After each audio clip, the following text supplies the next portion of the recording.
Welcome to another episode of Exploring the Vintage NFT Space with ZeroG.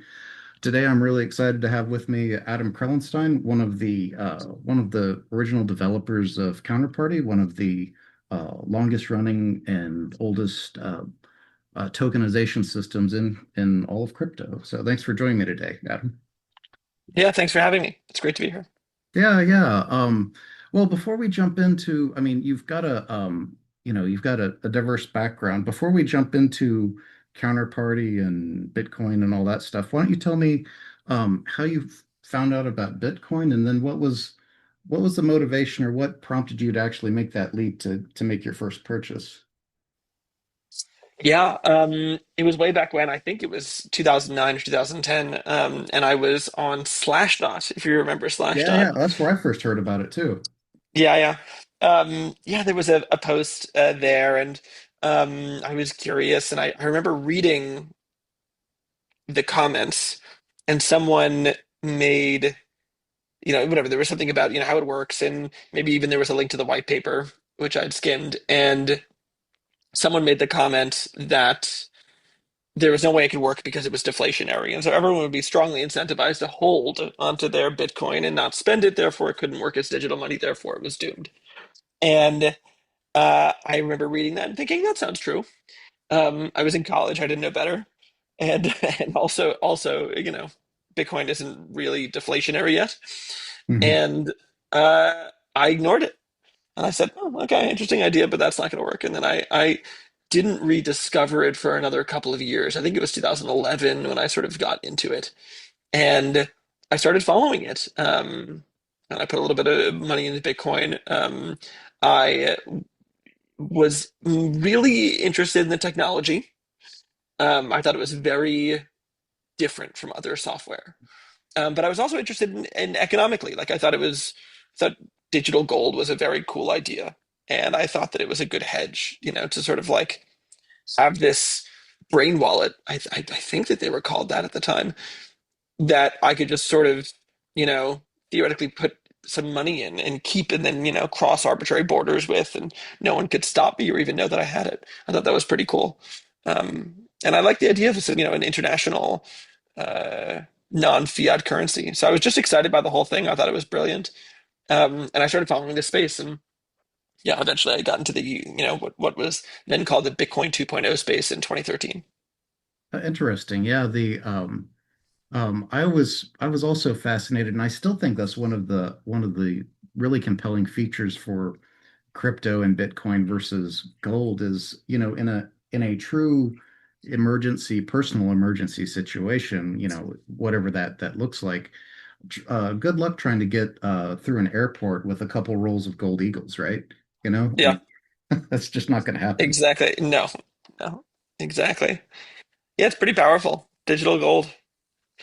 Yeah, it's funny. I back then I was more hyped um on the idea of actually using it as a medium of payment. And I thought that as a lot of us were back then, I thought that it would kind of become its own, you know, either parallel economy or a significant component of the economy for payments. But that hasn't really happened. And maybe that'll be possible in the future with some of these new technologies that they're working on. But yeah, it's definitely interesting. The other thing I remember thinking is that back then is that it was such a different system. I just couldn't imagine like a normie like interacting with the like cutting and pasting addresses, and just Hmm. the user interface back then was really terrible. I mean, um anyway, but yeah, it's definitely come a long way. Oh, the other thing I was thinking is, you know, at the time I came from like more of a Austrian slash hard money background, and it's funny just how pervasive the kind of the propaganda or brainwashing is around economics, even through college. Hmm. Where even the whole notion that being deflationary would be a terrible thing, again, is like such As a if there's no prime, as if there's no time preference for money. yeah, exactly. Yes, Like I don't know. It's just funny how all this stuff works out. it is very funny. Yes. But yeah, well, so yeah, so Okay, you got involved pretty early on. Um, what was your background coming into the crypto space? Do you have a background in I know you said you had a background in physics. Did you have any background in computer science or programming as well? No, not really. No physics, mathematics, Okay. philosophy, sort of the things that I studied. And I just was sort of always interested in computers. I sort of knew how they worked without really being a programmer by trade, Mhm. without having studied any CS formally. But I was a '90s kid, and so I was exposed to all of that. I sort of knew how things worked. Yeah, interesting. Yeah, back then it was much more acceptable for people to be self-taught and self-study, Mm. technology and the computer stuff back then. A Um, lot of software engineers I know, I mean, still are self-taught. Yeah, it's a very common thing. I think yeah. maybe less so these days. Yeah, and it's got to be even easier now. There's so many more resources You'd available. think. Yeah, I mean, I would think especially since open source has really proliferated back then, that was real young, but it was a much smaller community that was into open source. So, but yeah, Mhm. so when did you decide, or what was the genesis of you deciding to basically create a tokenization platform on Bitcoin? What was your Mhm. what was the inspiration? Yeah, there was a pretty concrete, direct inspiration in the project Mastercoin. Yeah, Have you heard of it? Yeah. yeah. Yeah, so that launched in, I think, August 2013. And it was really one of the first, what we now call ICOs. They raised a few $100,000, maybe $500,000, to build this uh, meta protocol. The founder, J.R. Willett, um, was pretty happy with this idea that he had for meta protocols, for an embedded consensus, what we call it now, embedding data in Bitcoin and extending the functionality of the network. And he wrote this document called the Second Bitcoin White Paper, and he talked about being the world's first trillionaire, and raised some money in this ICO.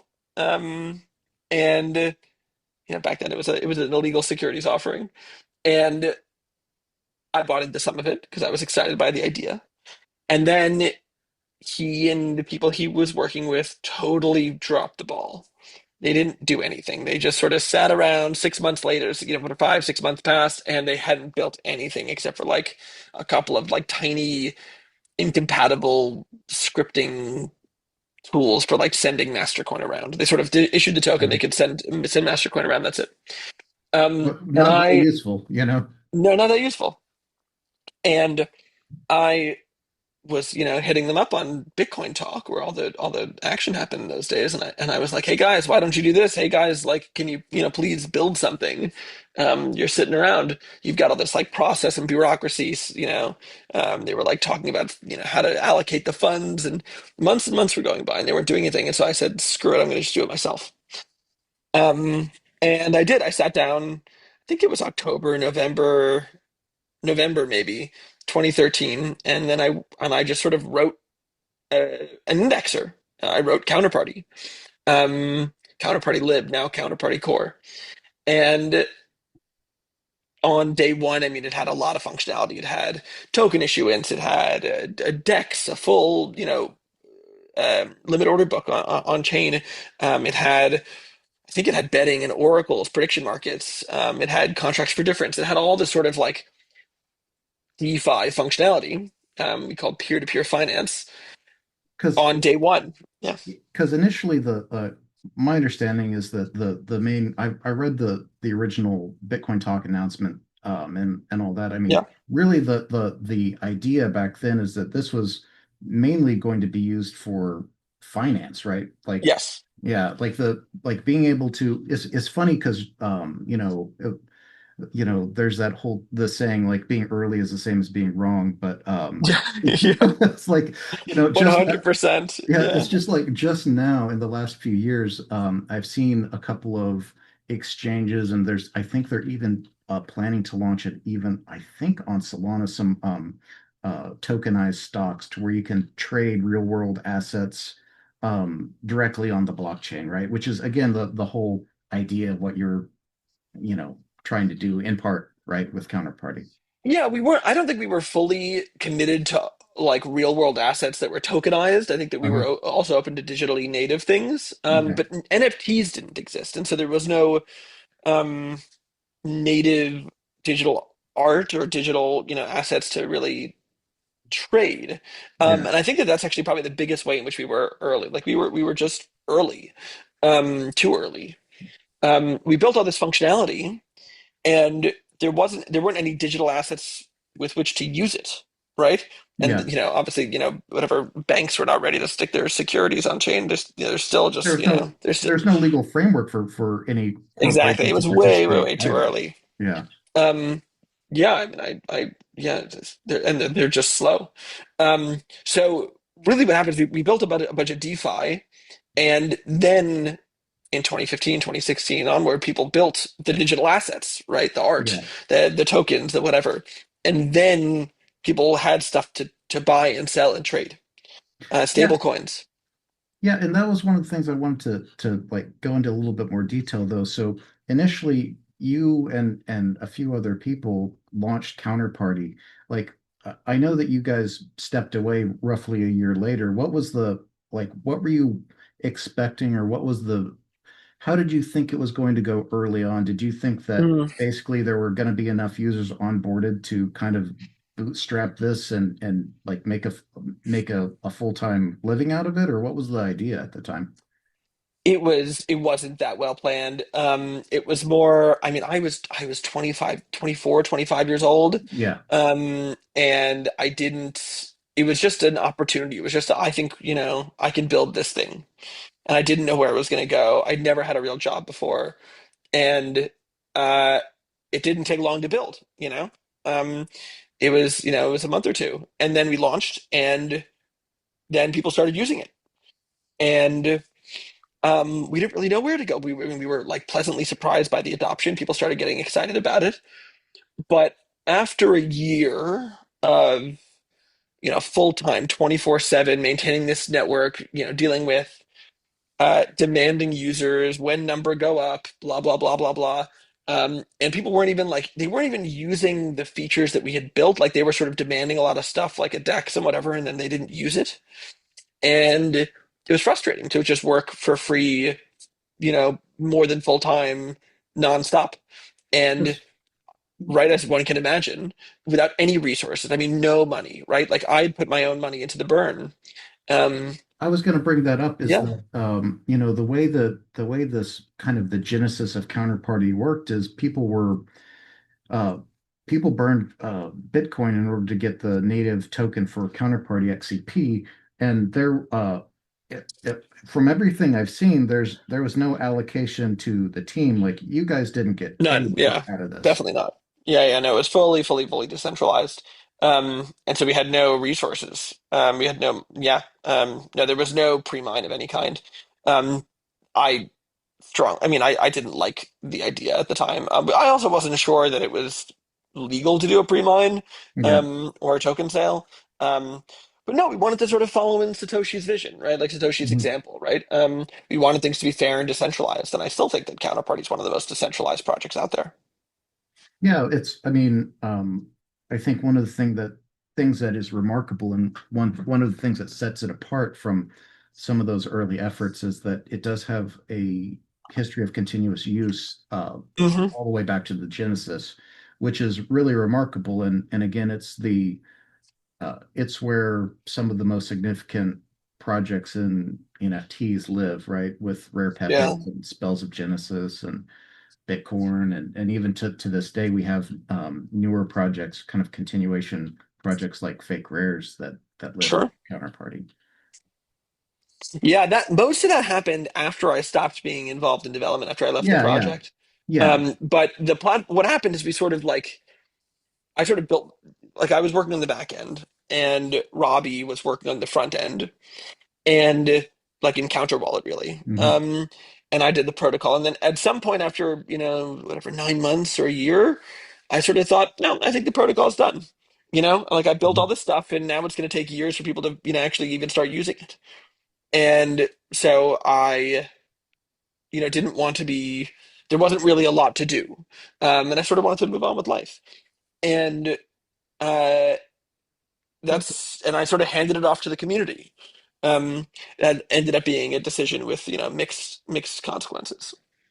Yeah, I mean, well, it makes sense, if there's with so especially when you walked away, there was very little real world usage or it wasn't generating economic value that could be like, I don't know. I definitely understand that it would be hard for you to find a way to have that pay for your time essentially, right? Because everyone has to eat, right? So Yeah. anyway, so And the okay, space was it was so early. There was no real path to that unless you did a pre-mine, right? yeah. Unless you did a pre-mine, and even then, who knows? And we didn't want to do that. Yeah, well, I mean, what's interesting is that you guys did this fair burn and you didn't do a pre-mine, which, I know in retrospect you could have done essentially what Ethereum did with the Ethereum Foundation, where Yep, basically they play these word games where, oh, this token isn't actually value, it's just for the way they called it is a utility token for yep. gas, which, again, like, I don't know. People can, opine and have their own perspectives on that, but essentially it ended up doing the same thing except they had a pre-mine, right? I mean, it was fully centralized, right? They Yeah, issued themselves the tokens and they distributed it. It was a fundamentally philosophically different thing. yeah, How Ethereum did it. I think the Ethereum solution turned out better for them. They got away with it, right? No one went to yeah, jail the way I right. would have expected, right? I would have expected the SEC to be like, no, you can't do that. You're American citizens, or you're selling to American citizens, or whatever it is. Vitalik's Canadian, but I mean, um, and yeah, again, that's like, at least to us, the whole notion that and even now some of those Ethereum people have admitted, like migrated to like an ultrasound money, like, like this is, it is a monetary token, but the pretense that Ethereum, the token, wasn't meant to have any value was, I mean, obviously a ruse, right? yeah. I think it was very questionable ethically, and I think that they got away with it. Yeah, That's the 100%. and it was very effective, right? Yeah, And they raised, I mean, $20 million in 2014, right after Counterparty launched. And I mean, they didn't launch. Ethereum didn't launch for another year, but I mean, the thing that people always forget is that in the early days, Vitalik was, you know, sort of on Bitcoin, and yeah, I mean, he said publicly that Ethereum would have been a counterparty style meta protocol if it hadn't been for the op return wars, which um, really were started by Counterparty. I think I was pretty heavily involved in creating that, and which caused this massive, fractioning within the Bitcoin space, which is, I mean, obviously we're still dealing with in 2025 with yeah. this latest op return, nonsense. Mhm.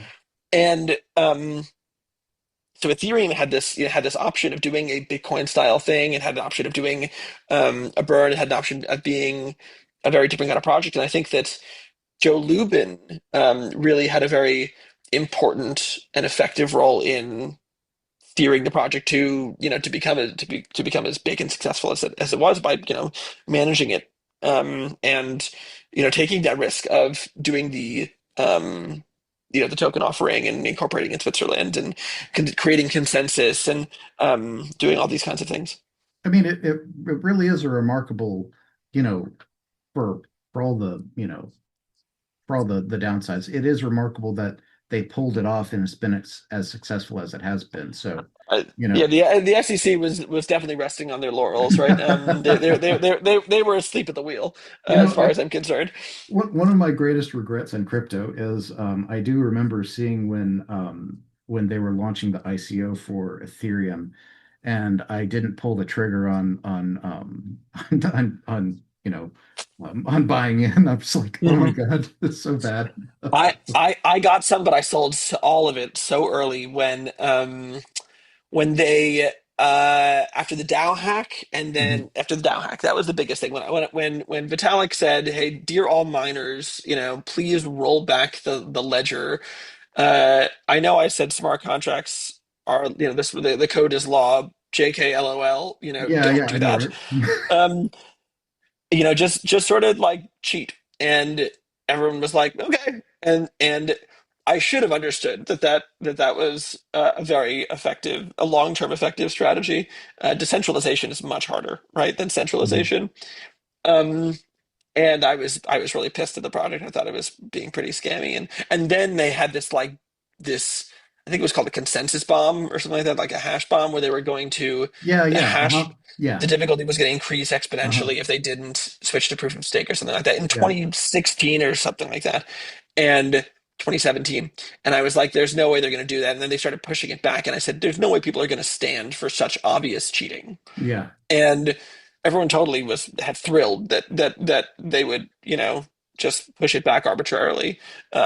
It was all about number go up and more investment and more money and more hype. And they rode that hype. They rode that hype train to, I don't know when, 2021, 2022. One of the things that I remember, because again, I didn't have enough time and to really get into the weeds and do the programming at the time, but I did loosely follow Ethereum for a while early on, and I remember again because in their white paper it was supposed to be proof of stake, and I remember like being like this was in 2018, late 2017, early 2018. I was like, where the hell is this proof of stake? And I went to their official websites and to try and figure out what the hell was going on with their roadmap and what the roadmap Hmm. was. And it was like this, it's like that meme of the guy like pointing to the yarn wall is completely Yeah. indecipherable. There was no professional documentation. It basically it was I think purposely obfuscated to Hmm. outsiders. Yeah. Also, I mean, it's Ethereum has always been a science project. Um, and it is to this day. I mean, it was just a couple weeks ago that Vitalik wrote this post on just like, what if we make the EVM RISC-V Yeah. and just target RISC-V? Like Yeah. they've been talking about Ethereum 2.0 and Ethereum 3.0 and rewriting everything from scratch since 2015. And the protocol is, they're still doing, not a lot of transactions per second. I don't know what the exact number is. The amount of hype and investment in research is extraordinary, and the amount of actual meaningful changes has been relatively minimal. I think Because every 6 months they say, what if we start from scratch again, right? What if we just totally rethink what a blockchain is because we need to build the perfect architecture for everything?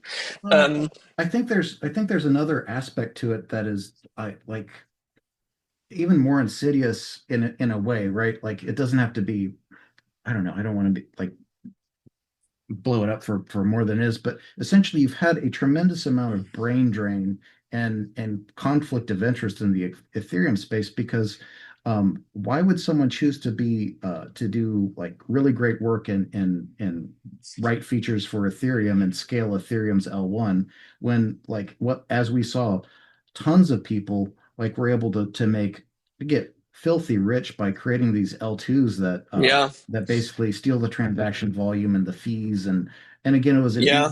easy project, right? So it like the incentives are not aligned in the Ethereum world, right? Oh, totally. No, I fully agree. I think the L2s are generally extremely parasitic. Yeah, And I think that Ethereum is shooting itself in the foot by, I mean, has been shooting itself in the foot and is aggressively still doing so, right? They're trying to like yeah, they're creating competitors, right? Financial networks and economic systems are naturally self-sustaining, and they're naturally, they're built on virtuous cycles, right? Where the transaction volume goes up, the coin gets more valuable, there's more traffic, there's more users, there's more fees, there's more everything, right? And as soon as you start quote unquote scaling your network by building an alternative network that you can yeah. you can move coins between, you've really eating your own tail, and it's not very good. And I think it's quite obviously harmed Ethereum significantly. But if you view Ethereum as a science project, then it's great.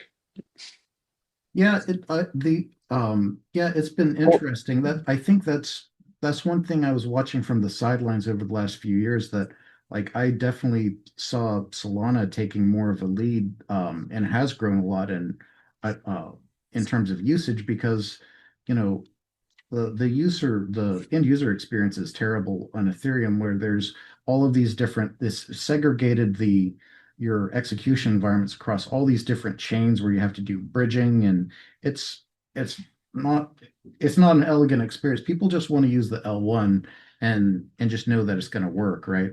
Uh, Mm, and to your point, like the only thing that is interesting to me right now in the L2 space is I know that there's some work being done on some L2s for Bitcoin that theoretically with some of the upcoming proposals they could have it trustless, like a trustless L2 bridge um from mainnet, right? Where, you know, mm. I don't know, that may be something where, we could extend the capability of Bitcoin and the transaction capacity without a ton of downsides, right? So, I mean, I think that that's also really dangerous for Bitcoin. mhm, I think that those, I think zero knowledge rollups are really parasitic yeah, as well. Like I think you're moving transaction volume off of Bitcoin yeah. when you do that, and it has a fundamentally different security model, a fundamentally different economic model.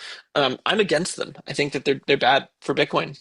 Um, I don't uh, I yeah. don't disagree, Adam, but the problem is that and we don't have to go into like the politics or even the reality of what happened with Mm, the block size war, but essentially the community fractured over over kneecapping the block size, and as a consequence, I mean, I view the whole scaling war years. It really just it destroyed our ability, and at least as of now, to have a like the fee market work as it was imagined in the white paper, right?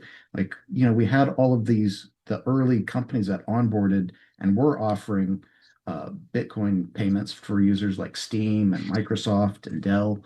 Like, all that went away when Bitcoin couldn't scale, and the transactions and the both the fees and the congestion of the network happened in the middle of the 2010s. So, it kneecapped that, like, how it's supposed to pay for its economic security. Yeah, I don't disagree. Yeah, it would also be dangerous to Bitcoin too long term. However, it's already been really damaged too. So yeah. I, I think I think this is maybe as we were sort of talking about earlier. I don't think that payments, like most payments, are a Mhm. major use case for Bitcoin. Yeah, And I think that increasing the block size or whatever is not. I think that Bitcoin doesn't scale. I think that Bitcoin is a settlement layer. I think that like gold, and I think that Bitcoin can have a ton of value and be especially valuable even if people don't buy their coffee with Bitcoin. yeah, And if and I think I'm generally pro small block because it maximizes decentralization because it drives fees up, which are precisely what which continues to support the network. I think that you can have a very healthy ecosystem. I think that you have the most healthy ecosystem with uh, Bitcoin as a settlement layer. And scaling a blockchain is a hard thing. Bitcoin can't do it. Ethereum hasn't been able to do it. The only thing you can do is build other networks, really.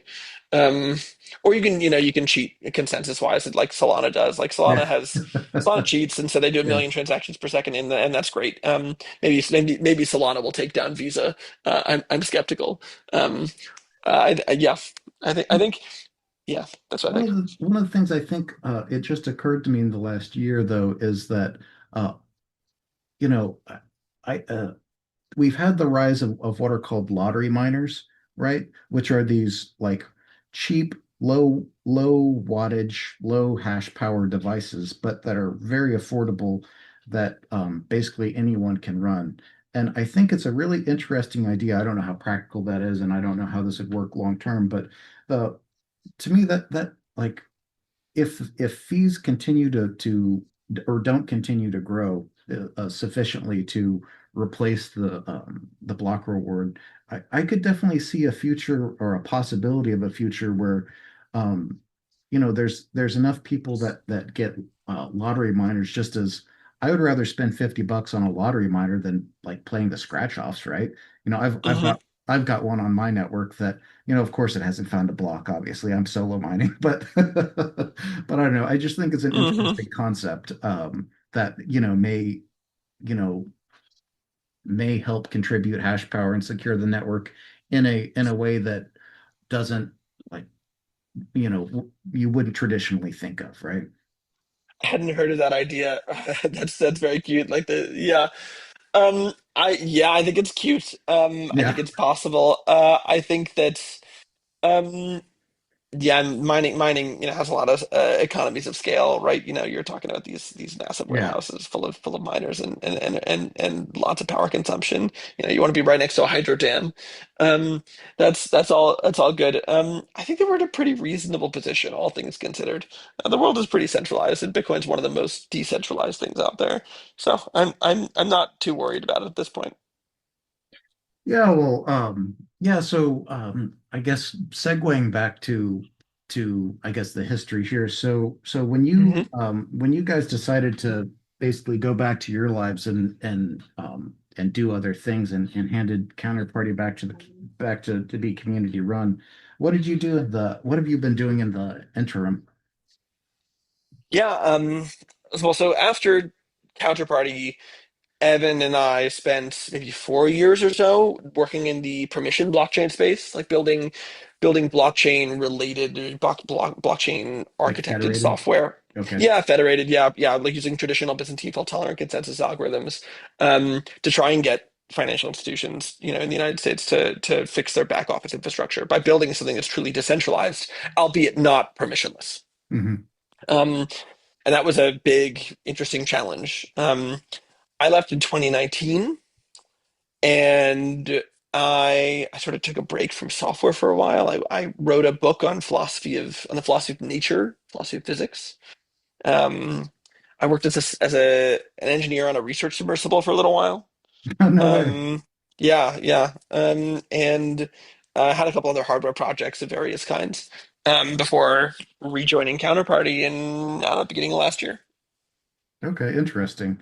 Yeah, and I even saw that before our interview, I just did a quick search on you, and I saw that you even had at least one patent out there, right? Yeah, I think I have five or six. Um, I have there's a particular kind of mechanical clock that I invented. That was the one I Some saw. It was yeah, Yeah, it was yeah. a There's novel clock, right? a novel mechanical clock exactly that works according to the principles of Aristotelian physics rather than Galilean and Newtonian physics. I'm actually I have built a prototype and I'm building another version with a friend now. That's a fun project. Some software, some smart contract stuff, a system for dealing with MEV that I came up with in 2015, really before 2016, before it was a thing. Um, and yeah, like a high assurance um, converged multi-user operating system. Oh, interesting. Yeah, Yeah, well, definitely a lot of wild stuff. I can't say I've done anything quite that cool, but especially the patent that's definitely interesting stuff to have something to put your name on. I don't know. Well, a lot thanks. of my Yeah, I think it's fun. Yeah. yeah, I don't know. It's funny that in like if you do like corporate or military or whatever, at the end of the day, you don't really have anything to show for it. Basically, everything you build is ends up being destroyed in Owned by the seven yeah. years in that like IT life cycle, right? So Yeah, I mean that's the natural way of things. Yeah, there's something that I mean, but everyone who writes a blog or for that matter, does a podcast puts something out forever. So be happy with that. yeah, well, so let's talk about the like your return to Counterparty. So Hmm. in the interim, like after you left, there was a handful of developers who maintained the project, ran the infrastructure and developed the wallets and maintained the all the services that are required for users to interact with Counterparty and again that it was their services that led to the creation of Spells of Genesis, which is to my awareness, is the first really commercial blockchain trading game Yeah. that we would normally think of, right? So I think Spells of Genesis is an amazing project. Really, like again, kind of like Counterparty itself, really ahead of the time. Maybe like so early that I don't know. It's very fascinating, and also the vision that that Shaban had that I think is amazing for back then, which is capturing in a again doing it in a professional way with real art, but capturing some of these significant aspects and moments in crypto history as NFTs. I think is really amazing. I think the I still think Satoshi Card is amongst the very best pieces of crypto art I've ever seen, right? Mhm. And it's also a low issuance early asset on Counterparty, from 2015. So FD Card also has a incredible story and history. And we have Rare Pepes, which I'm also kind of obsessed with.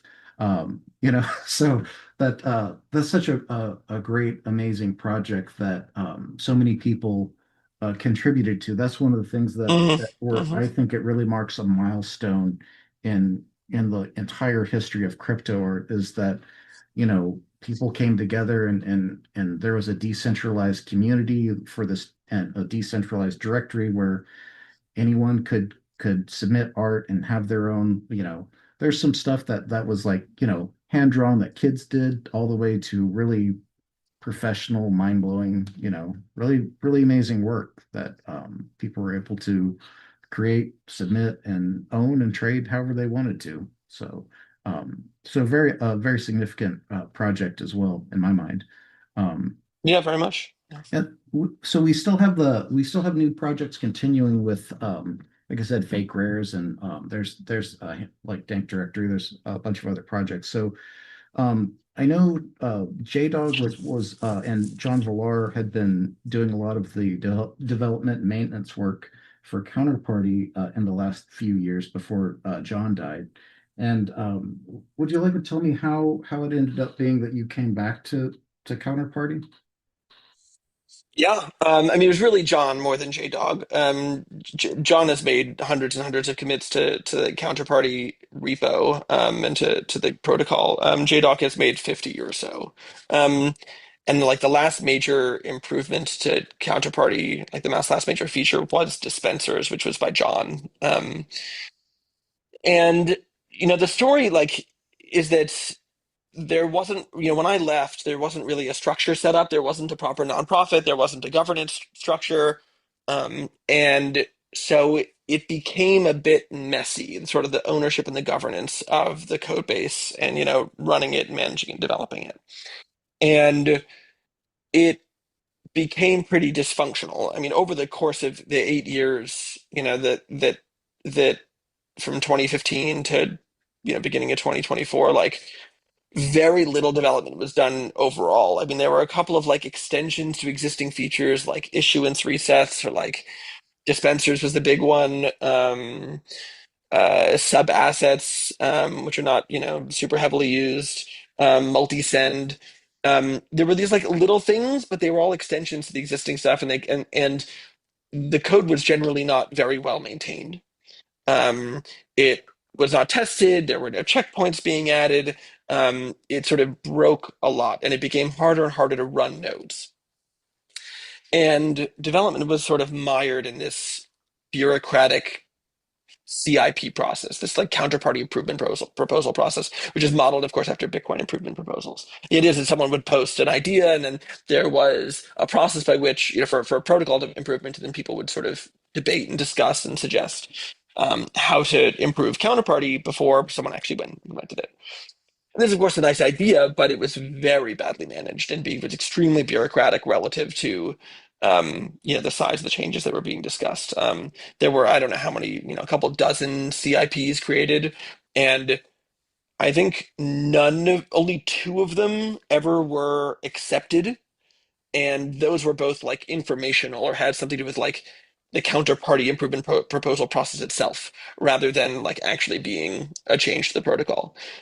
The fact is that no one was really doing much, and they were spending a lot of time talking and fighting and arguing. Well, And I yeah, mean, I think there were some, protocol wise, there wasn't, you could also argue that, essentially for the users of Counterparty, the protocol really was fitting a lot of their needs largely, right? There was, like you said, sure, there were definitely some improvements and changes made along the way, but it's not like so I guess there's two separate sides to this. So one, as you were talking about the code base itself. So so uh, prior to you coming back, how was like when you had to? My understanding is I haven't taken a look at this myself, but my understanding is that there wasn't a easy deployment, like containerized deployment method to where you could easily spin up your own counterparty daemon, right? And self-host, right? So that's at what time? I mean, after when I left, I mean, I think Robbie developed FedNode uh-huh. like around that time, around end of 2014, which Hmm. is a Docker Compose based solution, Okay. but it's extremely uh, complicated and messy. And I mean, I think the first thing I did when I came back to development at the beginning of last year was I replaced all of FedNode with like a 40 line Docker, like a 40 line script. Hmm. I think it went from 1,000 lines to 40 lines overnight. Um, that said, everyone had you been using FedNode for years, and that was the only way of deploying the software. Okay. Um, and it was possible, but really hard, and getting harder every passing year. Um, but you're right; like the protocol didn't need to change a ton, right? It was more or less baked at the end of 2014. That's sort of why I left. It was like it did all the things, and the changes in the meantime were relatively small. Again, with maybe the exception of dispensers, which has its own problems, right? It sort of fundamentally breaks the security model of Counterparty, but everyone's sort of okay with it.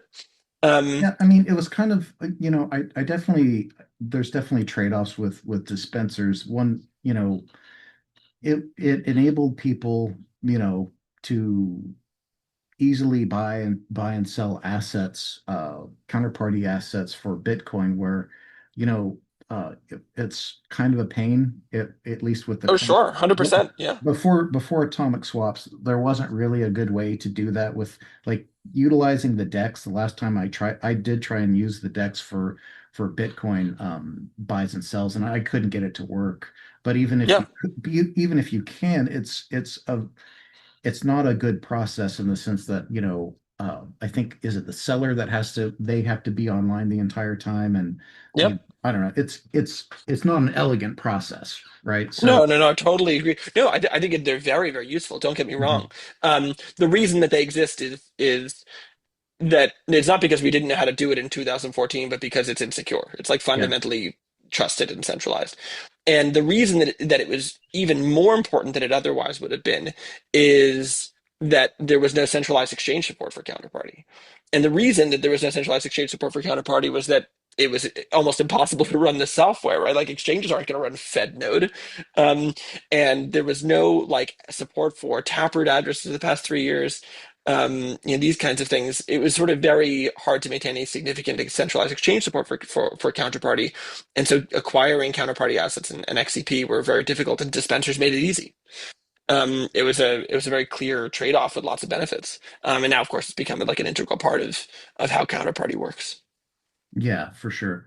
So yeah, so you came back to Counterparty, what was it, a year and a half ago. So when you took over, like how did that go with the handover of access to the repo, and how's that been managed since? Yeah, I mean, so what happened is that I was very much asked to come back Yeah. by everyone involved, in development, right? Everyone was Yeah. extremely frustrated. I mean, the network um, had just been forked by JDog for because he was upset about numeric assets or something like that. He was just like really, There was some drama yeah, around like stamps was causing a big yeah, problem in the counterparty space by so Yeah, JDog had a big problem with stamps because they were generating a lot of transactions and eating up resources on his blockchain explorer, which was yeah, the de facto one. yep. So he wanted to implement fees anyway, and like we won't get into all the details, but I at the time was against adding fees on principle because there wasn't a direct correlation between the addition of fees and actually paying for infrastructure or anything. It disincentivizes creating these assets, but there's no it it doesn't actually feed into the ecosystem, if that makes sense. You know what I mean? 100%. Yeah, yeah. I So mean, I think it does only very weakly, right? Insofar as there's deflationary pressure, right? Like when there's fewer XCP, then yeah, everyone who owns XCP gets wealthier, but like barely, you know? yeah, and And it's doesn't go to infrastructure providers. Yeah. and I guess we can get to that too. So one of the so Yeah, but the like the problem that JDog had with his infrastructure was because JDog's infrastructure sucks. It's well because it's because it's terrible and it falls over all the time. And because he was building a competing project, right? BTNS or whatever it's called. It was very much, I don't like you guys, and so I'm going to call your stuff spam. The network could handle stamps just fine. It was not a protocol level issue; it was a personal thing. Well, I mean, yeah, that was part of my argument is that I understand that it was causing his infrastructure, like it was hard on his infrastructure, but again, that doesn't there's not a correlation between burning XCP and again running an Explorer, running the Exactly, infrastructure. exactly. Yeah, exactly. He was turning a personal thing into a protocol thing. But again, like while there's like again you can argue that it should have been more performant or whatever uh like JDog and XChain like took Counterparty along for years. That was the de facto block explorer, and I mean it's still very popular, and now it's changed Sure. to token scan, and free wallet is also still probably the fullest featured wallet we have right now. And I think it's that's fair. Yeah. yeah, and it's also for, you know, different people have different preferences, but I like using a desktop wallet rather than a web wallet. So, it's Yes. so it's I cool. think no, I think that's yeah. I mean, it's important to remember that JDog took hundreds and hundreds of thousands of dollars of quote unquote donations from the community over this period for nominally developing Counterparty and actually developing, um, token scan and his centralized infrastructure, right? And yeah, like those are critical pieces of Counterparty ecosystem infrastructure, right? People still use token scan probably more than any other block explorer, I'm sure. Free wallet is still probably the most popular and powerful wallet. Um, that's sort of the status quo, right? And sort of a piece of Counterparty, but it's also not healthy for the long term because it's a single developer who's running all of the infrastructure and who is trying to to trying to drive protocol development accordingly. It I've been pushing for a much more decentralized, open and fair um, system. Until we had kind of the the drama back then, like that definitely is a legitimate problem, is that I there wasn't really an alternative to XChain, and I mean that like it was pretty centralized on that. Like if you wanted to, unless you wanted to write your own, there wasn't really an alternative. And so there are some that have been developed um, in the interim, right? So that's a positive. Um, um, and so one of the things that kind of saddens me is that you know, there's been some back and forth between both you and JDog, each of you guys sliding each other in various ways, right? So like that's not my intention isn't to go into the details of that. That's not what we're here to talk about, but it's just it's sad that we have these like all this drama right now where ultimately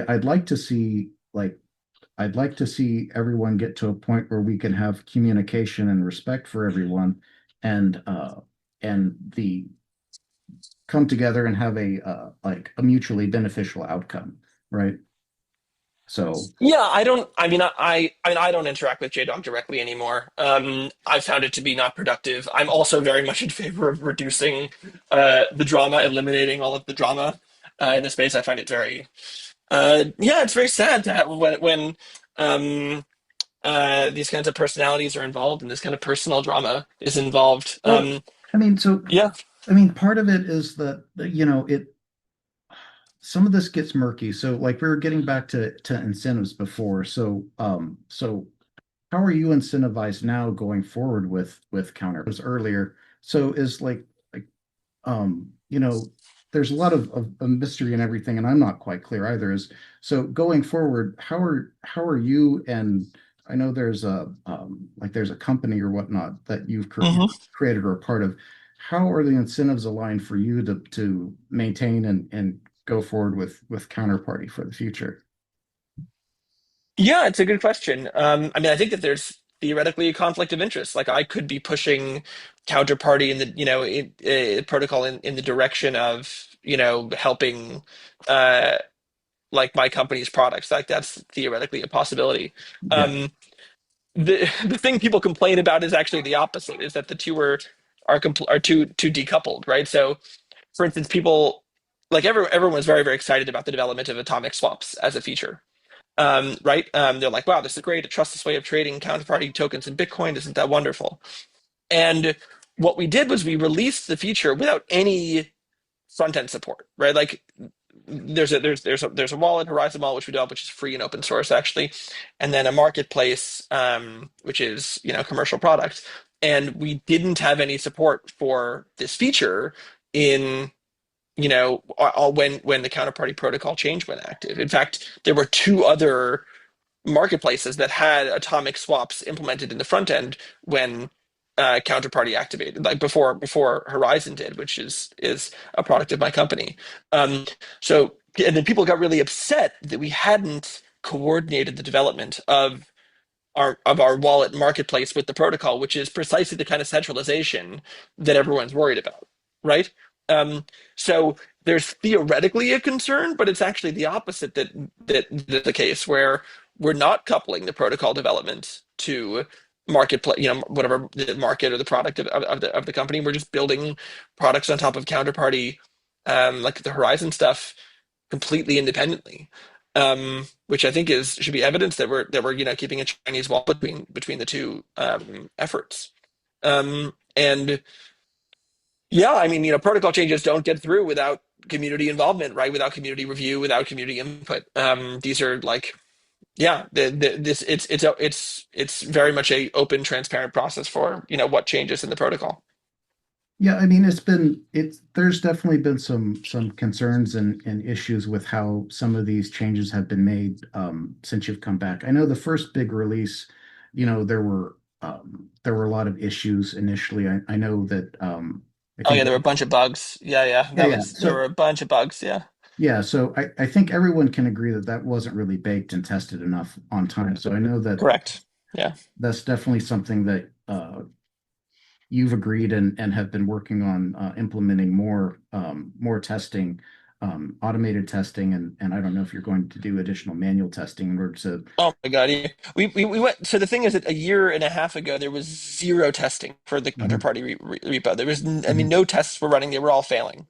mhm. And we've incrementally improved our all of our automated testing, our manual testing procedures, et cetera. We now have all sorts of stuff in place, and we've gotten up to 91% test coverage with the latest release, which is by industry standards very good. So yeah, the October release with 10.4 or whatever it was, they had the atomic swaps and the fair minters. We released too much too fast. We didn't test it sufficiently well. And there was definitely some downtime, which was like really, unfortunate and my fault. Well, the other thing too is that essentially the communication between yourself and the devs and elements of the existing community haven't been really great a lot of the time.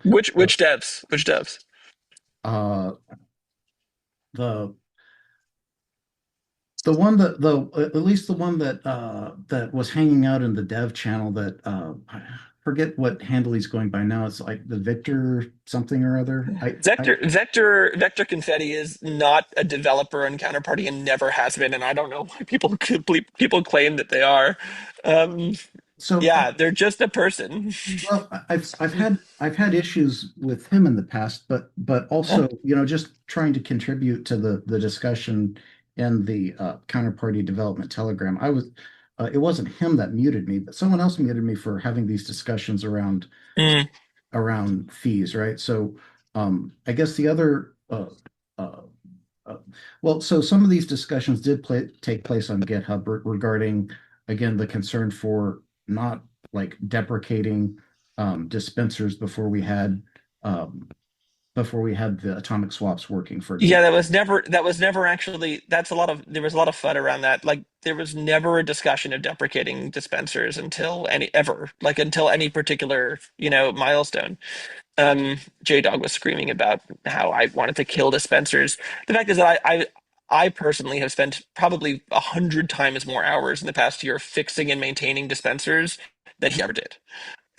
Dispensers are a core part of counterparty protocol, a core part of the counterparty ecosystem, and they're not going anywhere anytime soon. And there definitely were bugs with with it, right? And security issues and things that needed to be fixed. But that's because like dispensers need to be maintained and supported. It's I would have happily, disabled them a year ago, I didn't. You couldn't. It's not possible. Well, I at least at the time in my recollection of the discussion, like that was the message that I got, is that essentially you wanted to do away with them as soon as possible. I'm not saying that you were threatening to do it immediately, but that was the impression I got at the time, is that Yeah, in spring of last year, I was definitely more optimistic about deprecating them than was feasible. I realized that it was going to be a much. I mean, like it's just not anytime soon. And now I don't think it'll ever happen. Um, yeah, when I first rejoined the project, I was hopeful that we would be able to get rid of them.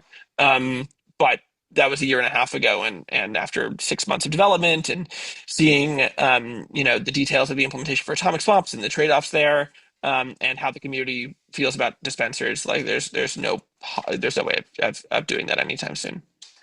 I mean, and it's not to say that like I don't think like we can't have an alternative, like, you know, if atomic swaps get really useful, or there's ways Hmm. to do those without having to do the PBSTs or PSBTs, whatever, Hmm. you know, like it's not to say that anyway, that it, again, part of it was the communication between yourself and some of the existing Hmm. again, and I Hmm. know some of that was emotional too, because I know J-Dog has a real attachment to dispensers too. I know that's something that he and John had worked on prior to his passing. So Sure. Yeah. yeah, I mean, the other thing too is, you know, there's been concerns that JPJ Jansen has raised recently.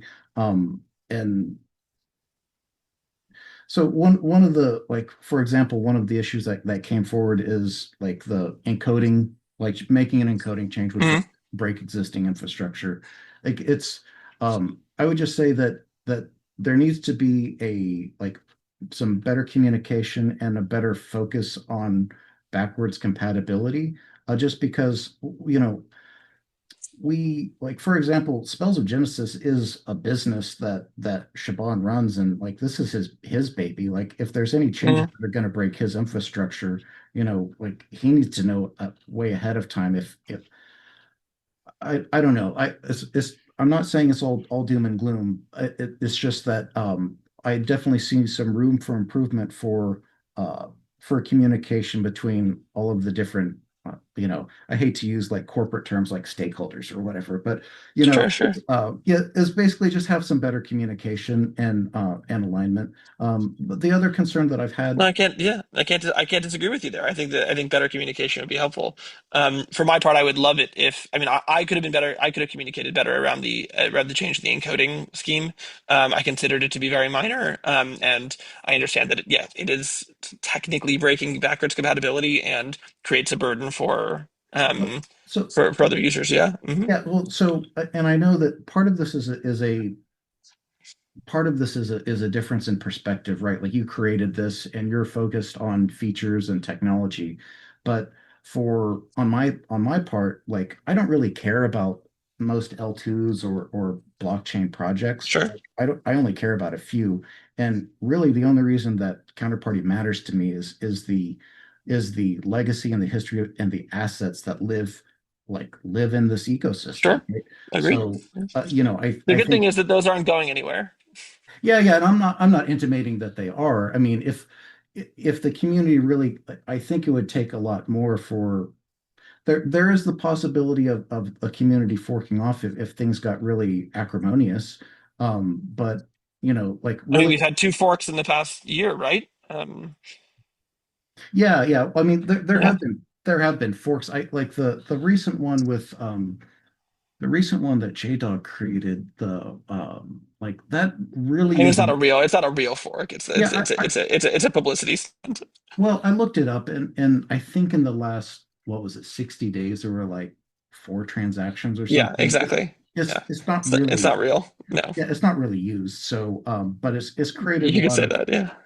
but it's created a lot of, and again, it like this isn't just one way. Like, you know, there's been antagonism back and forth between JDog and yourself or regarding some of these issues.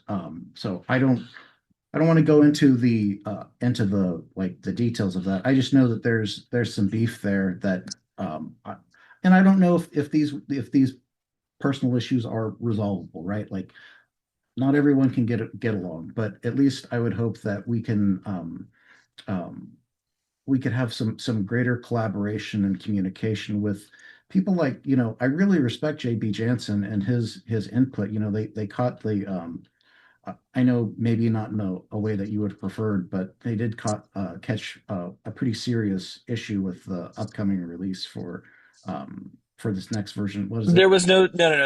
So, 'cause first of all, I like JP and I respect him as well. He didn't find a very critical issue. He found a misconfiguration in the Horizon wallet, the Horizon market, right? And then, unlike a helpful, productive, contributing member of the community, he exploited it, right? That's not good behavior. That's not okay. That's not to be praised. That's not to be accepted. You can't say, well, why, Adam, why are you, giving the respect to this wonderful community member that they deserve, right? When they're exploiting problems that they find, like, and then claiming that an infrastructure misconfiguration is a fundamental problem with the protocol and everyone should fork off. Like, one of those things is destructive, right? Like destructive and aggressive. And I think it's out of character for JP. I think he's like a very nice guy, but the community should be holding him accountable for that, and they should be holding me accountable for the infrastructure misconfiguration and the bad communication around the encoding thing, right? Like I'm perfectly fine with being held accountable for my failures, and Well, the one believe me, I have many. I'm not even talking about the change with the like pointing at the wrong I was talking about the change with the way the issuance encoding was gonna That happen. wasn't the critical bug. It wasn't a critical issue. It was, I mean, it's a very minor thing. Like it's the kind of thing where, like, porting your client side library requires, like, I don't know, a dozen lines of code. Like, give me, like, I just, it is technically a backwards incompatibility. I should have communicated better. It is a very, very minor change. And if the counterparty community weren't so used to, right, like, I mean, if they didn't have expectations for software development to be so stagnant and dysfunctional, then they would update their client side libraries the way that Joe Looney is doing, and they would be like they'd be okay with that. They'd just be like, oh yeah, this will take me an hour. Thank you for improving the protocol and move on. yeah, I mean,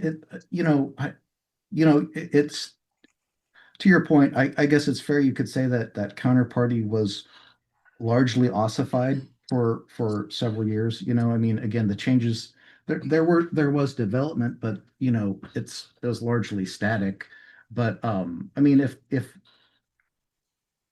my concern is that whatever we do going forward, we're not going to break. We're not going to make any changes that are going to break um, break the existing tooling for anyone with Break the existing tooling is you know, even an aggressive way of talking about it. Like updating downstream software is a normal part of yeah, software development, right? right, right. Like libraries generally can't stay untouched for 10 years and still work, right? Like, and every once in a while you have to pay attention, read the release notes, and update your tooling in a small way. And that's not the end of the world. It's generally a good, healthy thing, right? I'm It not. resolves security vulnerabilities. It you know, keeps like code rots if it doesn't get updated. Um, that said, uh, the fact is that, you know, like if there's always going to be an extreme political pushback to minor changes to things, then yeah, like counterparty development is going to slow down massively, right? Well, I'm not going to push for changes that, if the community is going to, you know, scream and cry and, you know, threaten to fork over every time it happens. well, my understanding is that the change to how the message encoding would work would basically be a break in the way that these changes have been made. I don't know, going back, I don't know, Right, like going back to when I wrote it in 2013. yeah, exactly. It's a very minor change. It is a couple of lines of code, and we have documentation and examples on how to do it. People have 3 weeks to update.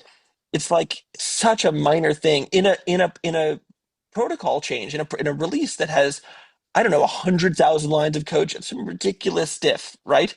Um, we fixed, we closed, I don't know, 40 issues. We made 5 different protocol changes, and all anyone could talk about is 2 extra bytes using a standard encoding scheme. Like, there's only so much patience I have for these, like, for this minor nitpicking and just like using everything as an excuse to attack and threaten rather than to contribute positively to the community, which they're allegedly, you know, supposed to be doing.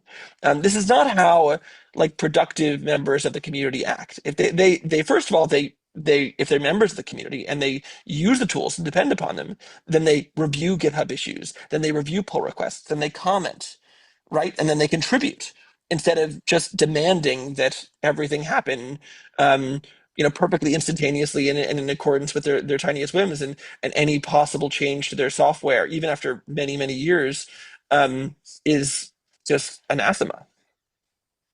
Yeah, I mean, and I'm not saying that we should not make changes or and again, like, No, part but of that's the consequence. That, like, it really is like either you make changes well, and every once in a while people have to update their libraries a yeah, I tiny bit, mean, or yeah, they or you don't. yeah, and that's what I was getting at is that part of my reticence is that I don't think some of these other other tooling is maybe been being upkept in a reasonable fashion. Sure. Maybe there does need to be some communication and agreement on, you know, um, what is acceptable. But and again, part of it is I guess part of it is like anyway, as long as we can maintain backwards compatibility where possible and maintain this unbroken chain of history and transactions for these assets. That's the main thing I think. The unchain the ownership, the unbroken chain of ownership of the assets was never in question, and Yeah. JP's claims to the contrary are just 100% false and misinformed. Like, So this I doesn't. cannot express that strongly, Yeah. So this doesn't.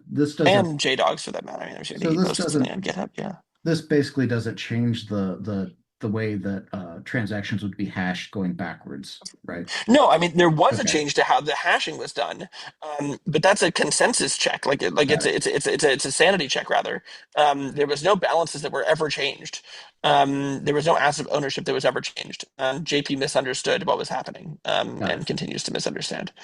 Well, I guess and again, I'm being really frank. Like my other the thing that was a big red flag when I was asking about, and again, this wasn't with you, this was with I was discussing it with the Victor guy and Vector. yeah, Vector and is not a member of my I, team. I I have no professional association with them. I okay. Yeah, Yeah, and and I do not Julian, answer for Vector, and I don't know why people associate with Vector other than that he's a mod of the channel. okay, well, regardless, so at least within that channel, the a couple of mods muted me for discussing it is basically like, well, and I know that you wrote back when you came back, you had a like I saw a document and you had that Twitter space where you're talking about the future of Counterparty and Mhm. one of the core parts of, at least at the time, your vision was essentially making burning XCP a core feature, right? Of all these enhanced features. I'm not sure what you mean. Oh, you mean like changing the fee structure? Yeah, so that Mm. I think the in essence, I'm paraphrasing, but you essentially it was kind of referring to XCP as gas, and that basically burn it like the way that XCP burning XCP would essentially be a fundamental part of the future of Counterparty and all that stuff. Like part of my concern is that there's been a lot of uh, but there's been a lot of proposals to change the way that XCP and fees and burning work. But I like so I'm and to be perfectly honest, like this is an imperfect system. I know that essentially the way that Counterparty originally was created is kind of in a Ponzi-nomic system. I mean, that's kind of the era in that it was born. So I'm just like, Ponzi-nomic? No, I wouldn't call Counterparty that well, no. well, so Counterparty was created in a way that benefits holders of XCP, and like there's tokenomics that basically burn XCP. So a lot of crypto systems and crypto platforms would have a native token and blah blah blah. So like I hate to see fees go up for users, even though I understand that it's technically within the spirit of the original release, right? I mean, anyone can buy XCP, but I don't see a lot of users who would like fees to go up at the same time, too. Yeah, I think that that's true. Yeah, I mean, I think that there are. I think the underlying issue is that the XCP fee system is pretty broken. It right now. Well, first of all, I'll say that Mhm. like the XCP fee, like fees are not going to change unless there is community consensus for the matter. Okay. And I don't see community consensus on the matter. I think that people are very very upset if at any proposal of changing it. I have an opinion of what should happen, um, and I would be happy to argue for it. But as with everything else, these short of security issues, it's a matter of community consensus and community uptake, right? And I think that XAP views are extremely controversial. Um, the underlying issue, I think, is that the fees are both ineffective and major barrier to entry to the ecosystem right now. They are both ineffective and destructive, and Mhm. that's the worst of both worlds. And I think that could be changed with a pretty moderate and safe, change. One doesn't necessarily just enrich XCP holders, but actually like helps the ecosystem as a whole. Um, that said, people don't like it so much. So if it doesn't, it won't happen. It won't happen.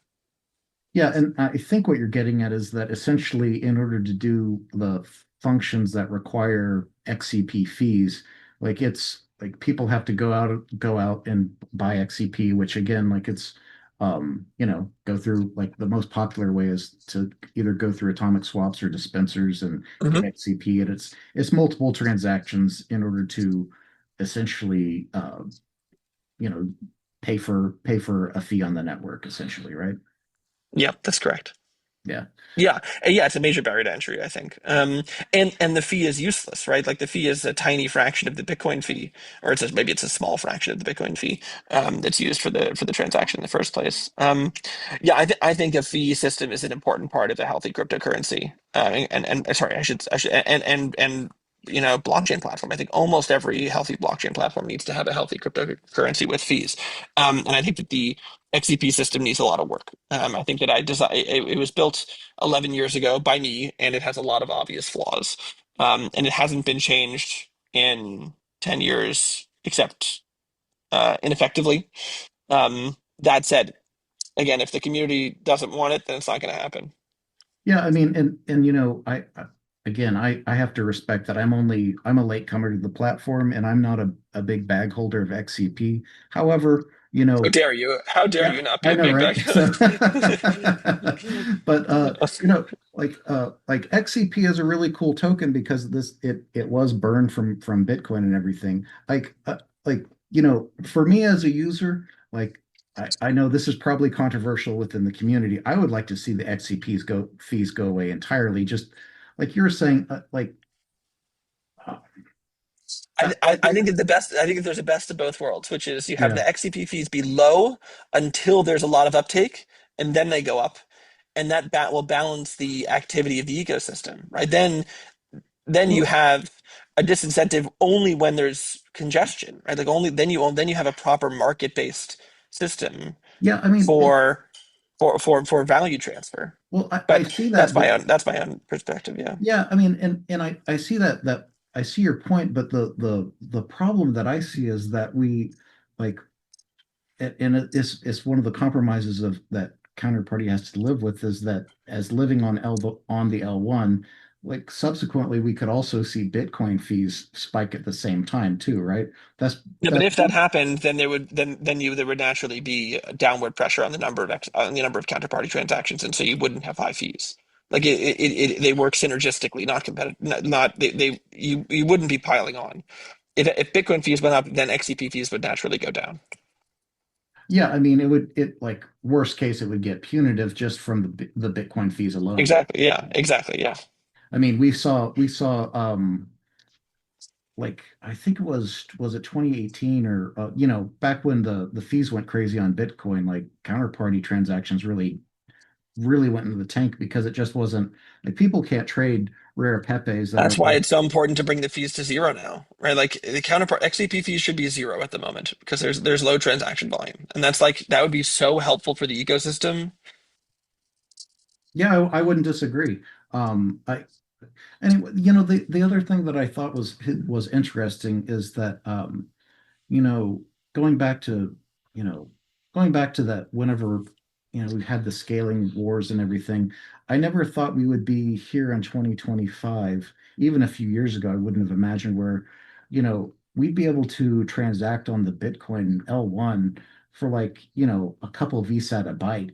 I know it's very affordable, and I mean, like credit to the Bitcoin developers for SegWit and Taproot and all of these things, which I think significantly improved the fees. So yeah, I mean, so I guess wrapping up the our previous conversation, I want to segue into something else too. So I guess that was my concern. One of my concerns is that I would hate to see fees go up on the community for the reasons I discussed. So, but again, I also understand that again, this system was openly created like with the express like one of the express intents was to create value for XCP holders too. So again, it's not black and white, and I see like to your point, Mhm. like it could be changed in different ways too.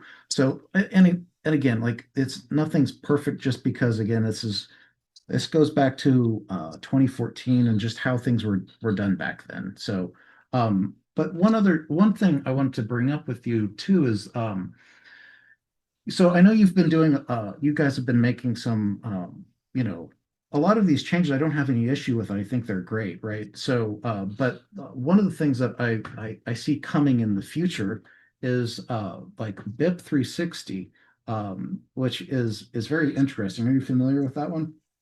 And not by name. Okay, so BIP 360 is the BIP created by Hunter Beast to enable Oh, it's quantum resistant hashes. yeah, the quantum Mhm. resistant signature schemes.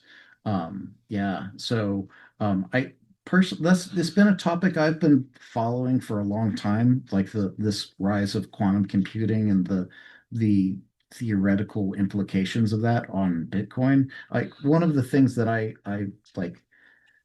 like Bitcoin is a very special, that's one of the things that like is really cool about Counterparty is that this transaction history lives on Bitcoin and goes like you can follow the history of all these assets going back to 2014, right? And it lives in like in the OP return data like on chain. It's super cool.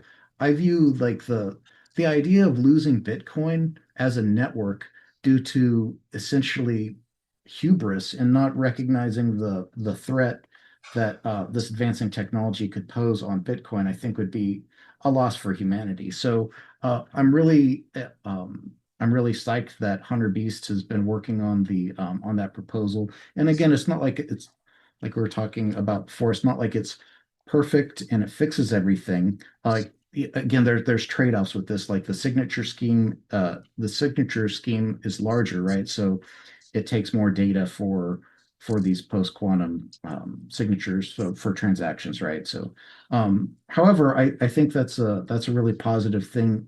If we can get some traction on that in the coming, I'm hoping in the next Hmm. year or Hmm. so, you know, that would enable us to, again, I don't think it would be a terribly hard once that is ready for incorporating additional address types into Counterparty for the account model, right?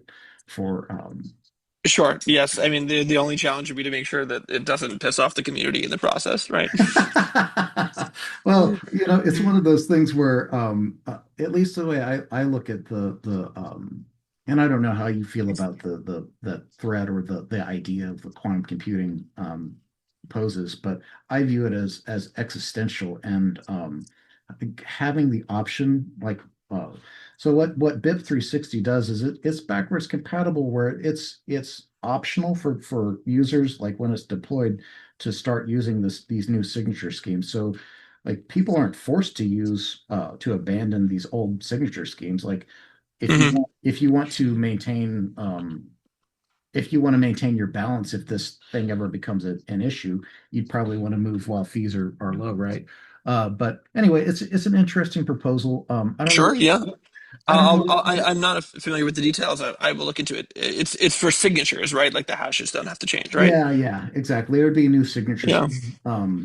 Yeah. I mean, I have no problem adding that to Counterparty once it goes through. Yeah, and I guess at a higher level too. I don't know. Like, what are your thoughts on the on that whole topic with the rise of quantum computing for and what that how that would Yeah.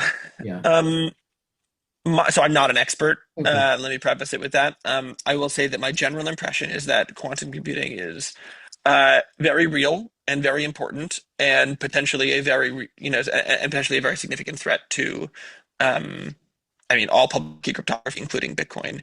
Right. Um, the impression I have is that it's not an imminent threat, that we have some period of time to like implement these kinds of schemes and get them out there, and get people to start using them.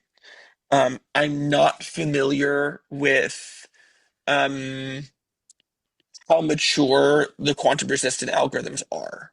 I Um, don't know whether or not there is a significant risk of introducing security problems by introducing a quantum resistant signature scheme, say, that is not fully yeah, evaluated. I think one quantum resistant signature scheme was approved by NIST a NIST, year yeah, ago. Is that correct?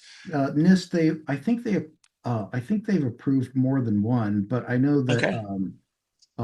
but yeah, that's one of the things that like, so I've followed this a little bit more closely than most people. I'm not an expert either, but essentially what we've witnessed since 2017, 2018, like the first quantum computer with one qubit came out, and now we're at quantum computers with thousands of operating qubits. Yeah. Like what I see is that we're in a J curve, and we have a lot of people that are basically denying that we're in a J curve. Hmm. Like Hmm. just Yeah. in the last couple of weeks, we've not just seen improvements in the quantum computing hardware and architectures. So, uh, like last week or the week prior, there was also another advancement in how to utilize um, Mm, uh, quantum computing, the qubits, in terms of breaking some of these cryptoses and RSA specifically. So I think it's really? Okay. yeah. So Yeah, I I think totally buy it. I haven't been following the space. I totally buy it. I don't know why it wouldn't be the case. yeah. It's easy to be a skeptic, right? That's, I think, Yeah, my general perspective. well, so like from what everything I've been following, like there's uh, there's like a lot of the naysayers would say that it's 20 years out, but from like I follow some people that are experts in the field, and I Mm, try and keep up with the news, and we may be more like 4 or 5 years out, right? For yeah, because that's roughly the timeline that I had in mind. Yeah, yeah, that sounds about right. Yeah. yeah, because like one of the problems with Bitcoin and Ethereum and pretty much all of these like most modern crypto systems is they're relying on the elliptic curve cryptography, which will be one of the first things that these sufficiently evolved quantum computers will be breaking. Sure. Yeah, I guess the impression I have is that we have time to change Bitcoin, and that Yeah, Bitcoin, like a lot of people say, oh, Bitcoin's going to, going to go to zero because of, quantum computing, and my answer is no, we'll just change the algorithm. It's fine. yeah. Yeah, Yeah, really the problem is that Bitcoin is very, again, in probably ways that are not dissimilar to how you're having to interact with Counterparty. Bitcoin is very, very resistant to change, right? And Hunter feels pretty confident about his ability to get that approved and merged in the next, year or two, I think. But it's a big deal to make a change to Bitcoin. But yeah, that's true. That's true. but yeah, I think there's enough time. It's just that up until now, like I've even had some Twitter conversations with like Luke Dash Jr. and whatnot, where they were in complete denial about it being an issue and like thinking it's like a 20-year thing out, and it's not, right? So I don't know. It's definitely something that we can achieve. It just takes. I do think Bitcoin is at least going to get there because of in part of this work that's being done now. There is enough time to where we can get consensus, we can get this deployed, and also the other bit is we can like this requires on-chain transactions for people to migrate balances and accounts. So That's there, true. That's true. There is a migration period that's significant, right? You can't just sort of, Mhm. just sort of hard fork your way to safety. That's true. And one thing that's ironic is I think one of the things that is actually going to help with secure this is like these mega ETFs like BlackRock. BlackRock is actively in contact with the Dev Hunter Beast on the topic.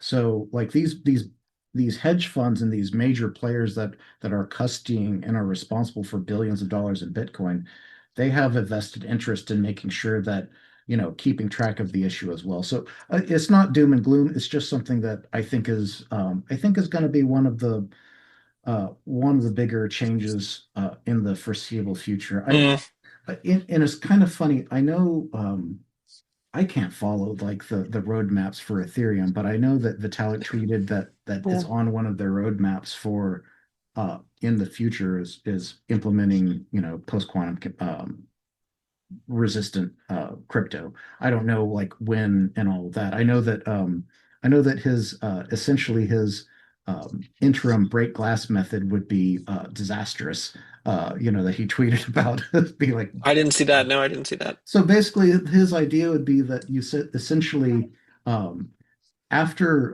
the way they worded it was something like after an attack had been discovered is that they essentially halt the network and then only like transactions or balances are able to be moved or migrated when if people are able to utilize um, uh, some crypto secret Yeah, yeah, associated not just with their private key, but with their what is it, the bit 32 or bit 42, the your seed phrase, right? So yeah, yeah. Sure. so if you have one of those balances that if you have an account where you don't have the seed that generated the PK, then you're screwed. Oof. Yeah, right. I So don't like that. That's obviously terrible. well, the other Yeah. thing too is that that is laughable on its face is that a valid like if you're able to crack a public key and derive the private key, it's a by definition it's a valid transaction. There's no red flag that's going to come up like No, this. Ethereum is generally okay with cheating. Yeah. This Well, is just this has been evident since yeah, exactly. They've got a 2016 and the history. DAO hack. Yeah, Yeah, yeah, exactly. So anyway, I just thought that was funny, but yeah.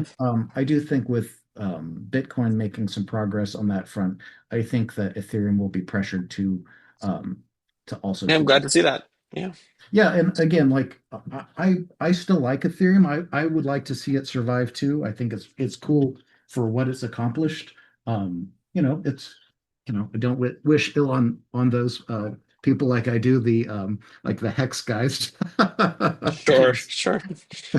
But no, yeah. So I guess I know we went into some of a little bit of the controversies and whatnot regarding Counterparty, but so we have some upcoming. What are some of the features that you're working on now, or that you're excited about that you see coming down the pipe? I mean, frankly, version 11 is the last big batch of changes to bring Counterparty into 2025. It adds taproot envelopes. It adds support for all common address types. Um, it fixes a number of critical bugs. Um, there aren't a ton of big features that are, coming down the pipe. Um, there are miscellaneous improvements that can be made to the command line interface, to the API, to the database. We can make the node catch up faster. We can generally improve performance. And there's some DeFi features we could add. Um, going forward, there's going to be a lot. Development is going to be significantly slower, and it's going to be much more um, based on what the community wants and what the community is asking for, rather than me saying like just going ahead and like fixing stuff. Um, Also, again with the community involvement, but less driven by the community. This going forward, it will be more driven by the community. The community will say, "We want this feature. Here's how we think it should work," and then that will be the impetus for development. How, well, I mean, and I'm sure you're going to have your own ideas too. So how will that work? Or like, what is the proposal process, or how is this formally going to work in terms of communicating these ideas or initiatives going forward? It's a good question. I'm open to ideas. I'm pretty sure that the old CIP process was pretty broken. I think everyone thinks it was pretty broken. Again, there were no CIPs of any note that were ever approved, and I have Yeah, quotes like from everyone involved that it was a total mess. I mean, Um, I think one of yeah, the things that was valuable about it is even if it like you're saying, I know that a couple of them like CIP 25, I don't think that was actually it like was never approved. it was never Yeah. approved, but essentially a lot of like some of the block explorers and whatnot have uh Implemented, of course. Yeah, of course. Yeah, yeah, yeah. sure. Yeah. It's so, I mean, it's a nice historical record. I would just like to, again, I'm not set on any particular way, but I would just say, uh, it sounds good to have, if we can have some, an open and healthy dialogue for, again, what, because, I'm sure some of the community members also have some ideas for things, in the future. I personally like the atomic swaps and the ordinals integration that's coming up with this new version, where now you can which is cool, which is now with one transaction, right, you can create both a counterparty asset and etch uh Yep. inscribe an asset It's in. technically two transactions, but it's one operation. Okay, Yeah. Yeah. got it. Yeah. Yeah, I mean, that's which is really cool stuff. But It's very cool. Yeah. yeah, so but yeah, like again, uh maybe we can brainstorm ways to, that would not be cumbersome to you know Yeah, my perspective is that process should be added incrementally, yeah. and carefully, because once you add some, it's very hard to take it away. And then when someone takes it away, everyone brings out the pitchforks, even if everyone knows that this wasn't working. Yeah. So I'm happy to add some additional process to Yeah. this. I think that we're at that stage of development and maturity. The code base is stable, tested. Um, Well, Featureful, modern, and so we can slow down and add some process and make the um, community involvement more explicit rather than implicit, which is what it has been.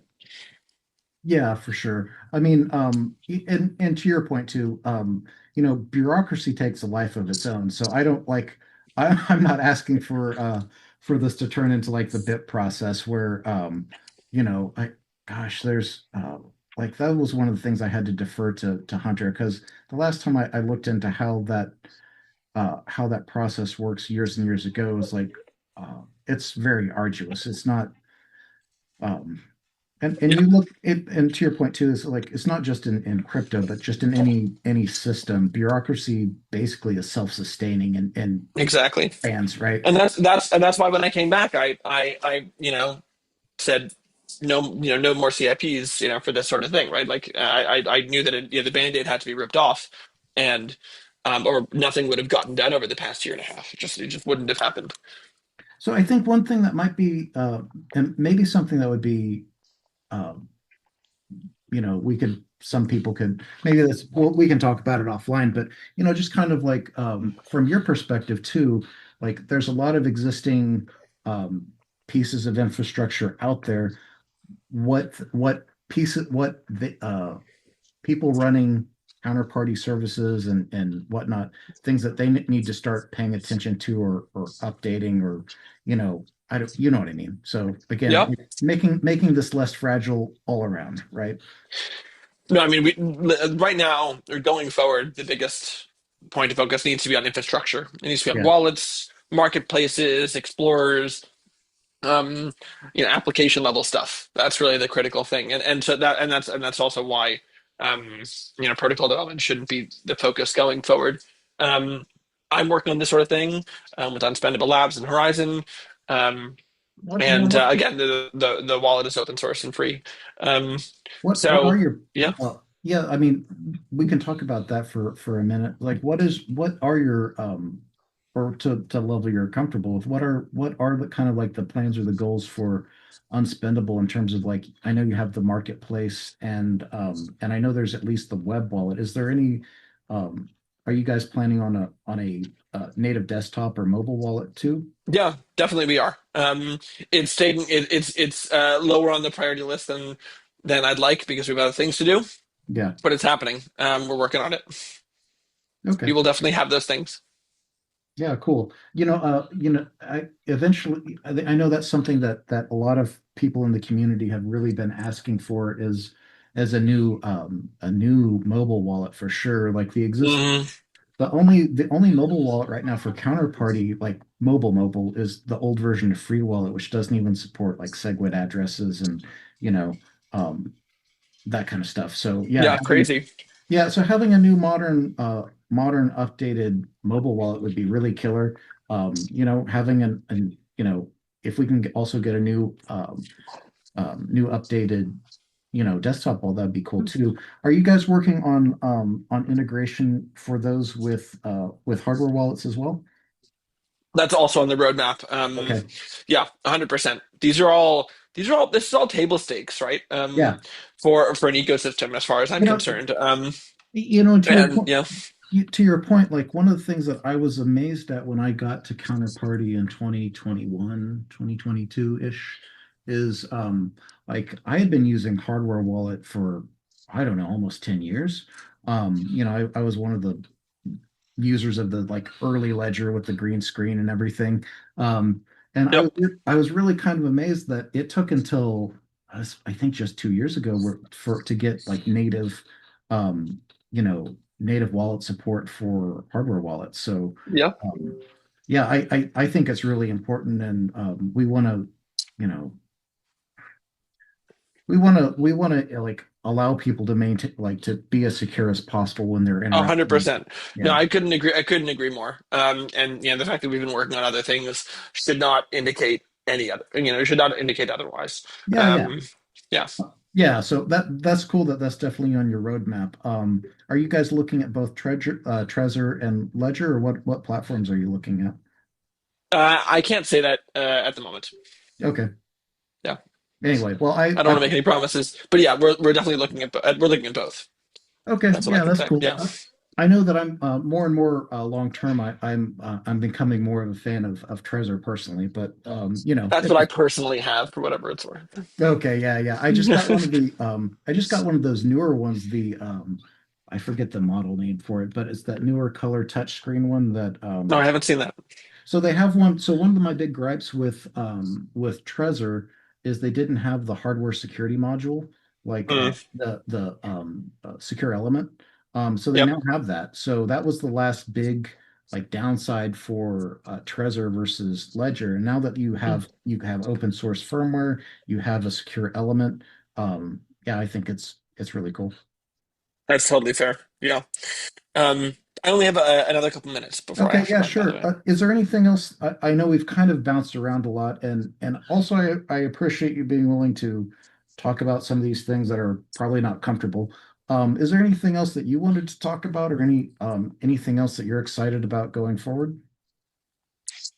No, I mean, I think we've covered a lot of this stuff. I mean, I'm generally excited about overall interoperability and synergy within the greater Bitcoin ecosystem, the Bitcoin meta protocol ecosystem. I think the counterparty needs to be interoperable and compatible with and interchangeable with ordinals and runes and all of these other things. And I think that it's very important that Bitcoin right now is very fractured, and it's very important that we understand that we're all part of a larger economy, and that a rising tide lifts all boats. So that's my longer term effort and vision is to bring the greater Bitcoin ecosystem more together. Yeah, And I think Counterparty is a big part of that. yeah, for sure. I know it's funny that there's a tendency in crypto for people to get into camps and have turf wars, but like, there was a little bit of, and part of it was just how Casey kicked off um ordinals with shit talking counterparty. But I do think that they are complementary, and I think it's cool tech too. He and I are on perfectly good terms, and he's aware of the inscription's compatibility, and he's perfectly supportive of that. Yeah, I think it's Yeah, for great. whatever it's worth. Yeah. Yeah, Hmm. yeah. I mean, I think the technology is cool. Like we shouldn't again, it's like being open to new things. And yeah, I think it's cool. I inscribed my last fake rare. It was my first time inscribing. I inscribed the image, like I used a counterparty token, but I inscribed the data on Bitcoin, with ordinals. So I thought that was pretty cool. Hmm. Hmm. But yeah, it's cool. Yeah, so I think one of the interesting things, newer features that again, I'm not against it. I'm just very leery of of change in terms of or risk averse with new stuff. It's just Hmm. I Hmm. know we have the UTXO model integration now with available in Counterparty, Yeah. which is really cool. So again, it'll be easier for.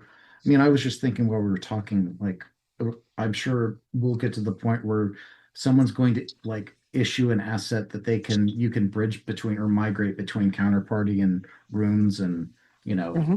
anyway, it was definitely cool stuff in the future. Very much. Yeah, Yeah, I think that's the main thing. Yeah. yeah, Thank you so okay. much for having me on. Yeah, yeah, it's been a pleasure. I appreciate your time. And I also, hey, I know I know we've had some dust ups a little bit in the past. Some in due to my own anyway, my own limited knowledge of what's going on. So but no, I think this is really good. Yeah, I appreciate your time. Well, it was certainly a pleasure. Thank you very much. Yeah, always happy to chat.